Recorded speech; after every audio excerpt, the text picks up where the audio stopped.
Here's if you haven't smoked in a long while. You haven't smoked since you started training. This is your favorite cigarette. We toast you. Te saludamos, Ricardo. Usted que no ha fumado en varios meses. Dámelo ahora, dámelo. Back to you, Jim. Sa kasaysayan ng boxing ay maraming karakter ang naglipana. May mga kalmado at tahimik lang ngunit mapusok sa ibabaw ng lona. Sa era naman ni Mike Tyson ay siya'y kinatatakutan dahil sa one-punch knockout. Meron namang talented at showman noon gaya ni Roy Jones, Sweet Pea at Prince Naseem Hamed. Slugfest era ay muling nabuhay sa kalakasan ng mga Mexican legends. Talagang ubusan ng bala hanggang may tutumba.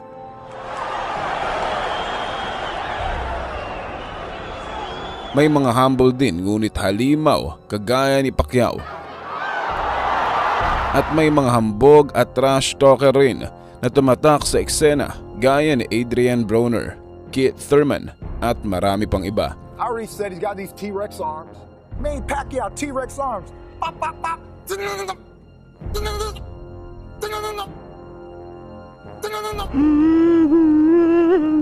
Tila hinahabol si Pacquiao ng mga boksingerong may matabil ang dila sa kasagsagan ng kanyang karera.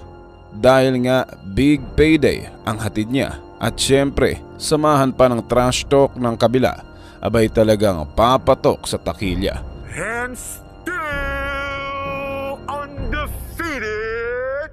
Kasi aminin man natin sa hindi, gustong mapanood ng mga tao kung paano tumaob ang isang hambog sa kamay ng idolo nila. Kaya ang tampok natin ngayon ay ang alamat pagdating sa trash talkan, Ricardo El Matador Mayorga. ¿Y nunca te ha afectado eso? Ya ahorita voy para allá, ya ahorita. Okay.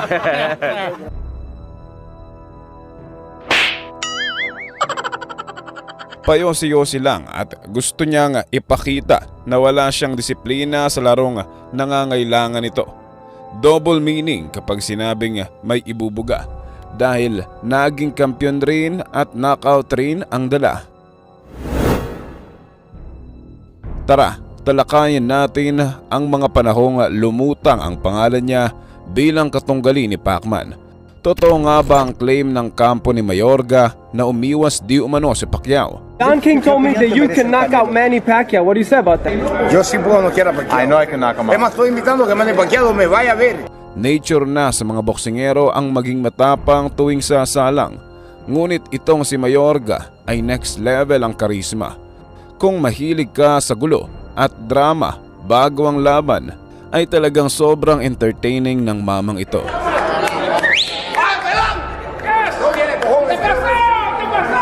Saan ka nakakakita ng boksingerong umuubos ng isang kahang sigarilyo bago ang laban at payosi-yosi lang tuwing harapan?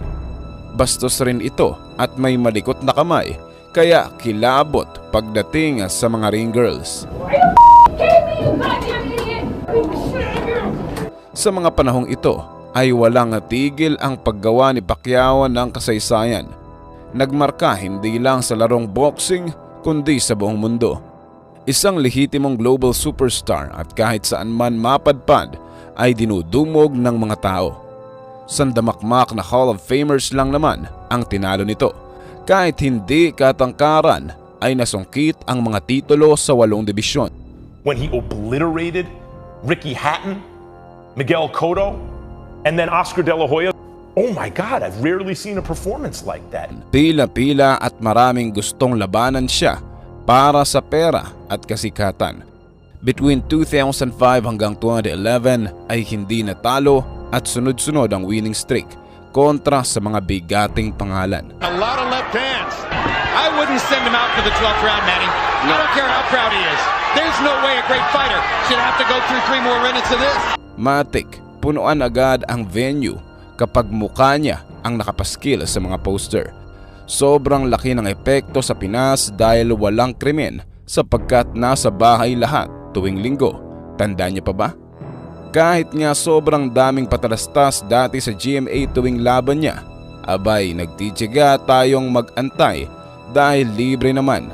Nostalgic sa akin to dahil naalala ko noong nanonood kami ng airpot ko sa Cuneta Astrodome, Pasay City ay sobrang haba ng pila at worth ang pagtitiyaga kapag nakapasok ka na at narinig mo ang hiyawan ng mga tao.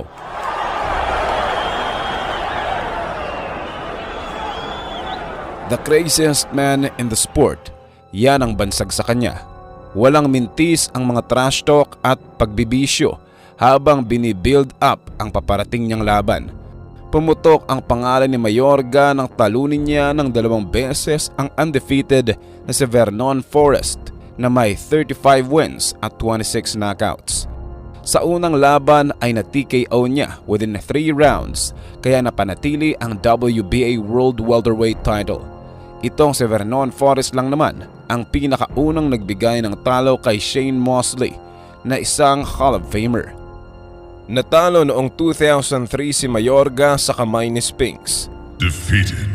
At 2004 naman sa kamao ni Felix Trinidad. Ito yung mga panahong wala na siyang disiplina at walang pakialam sa kondisyon. Bakit nga ba mabenta pa rin itong damuho? Dahil yan sa mga kalapastanganan na ginawa niya bago ang laban na talagang patok sa masa. Boxing is business at entertainment ang pinakamabisang paraan para bumenta ang laban.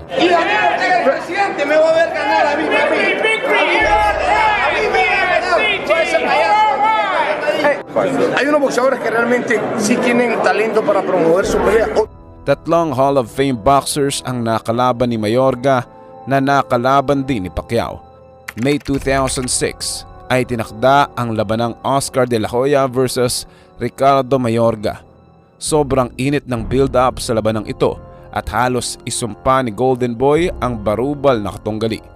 Lahat ng pambabastos, mapaasawa, mapaangkan at pati ang kabulastugan na ginawa ni De La Hoya sa pagsusuot nito ng fishnet ay hindi pinalampas ni El Matador. Bagsak sa unang round pa lang at 2 beses naman sa 6th round kaya nagtapos via TKO. 2 beses niyang nakaharap si Shane Mosley at 2 beses rin siyang nakatikim ng knockout dito.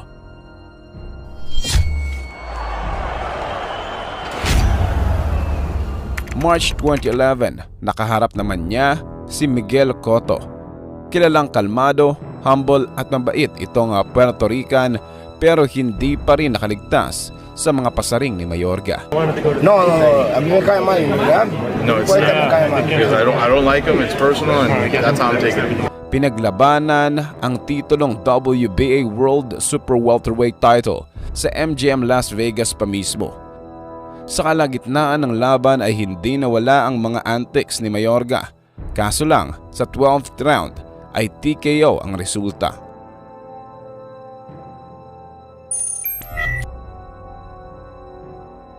Ang 3 Hall of Famer boxers na nabanggit kung saan knockout ang inabot ni Mayorga ay pinabagsak lang din ni Pacquiao. Impressive. Pacquiao versus De La Hoya ay nagresulta sa 8th round corner stoppage. Ang Pacquiao versus Cotto naman ay nauwi sa 12th round TKO. At ang Pacquiao versus Mosley ay nauwi sa unanimous decision ngunit bagsak sa 3rd round ang kano. Sa mga years na naghahamon si Mayorga ay isang ganap na kampiyon at pound for pound si Pacquiao. Abay syempre, nakita ito ni Don King, promoter ni Mayorga bilang isang malaking oportunidad. Ricardo can fight Pacquiao and then the winner can fight Mayweather. Sambit pa nga ni Mayorga na ina-knockout niya raw si Pacquiao kahit siya'y lango sa alak kapag sila ang nagharap.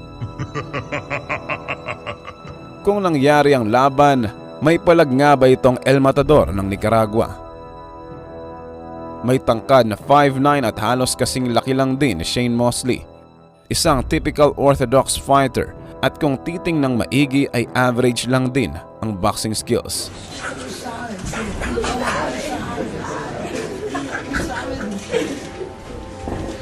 Madalas pa itong magpasuntok sa muka ng libre para masabing siya'y matibay. Ngunit hindi pwede kay Pacquiao yan dahil kahit katiting na butas lang sa depensa ang masilip niya, abay ina-knockout ka na. Sambit ng karamihang eksperto na within 6 rounds lang ang itatagal niya sa isang prime Pac-Man. Garantisado yan dahil sa mga panahong ito ay nag-iensayo si Manny hanggang 36 rounds, taliwas sa kakulangan ng disiplina ni Mayorga.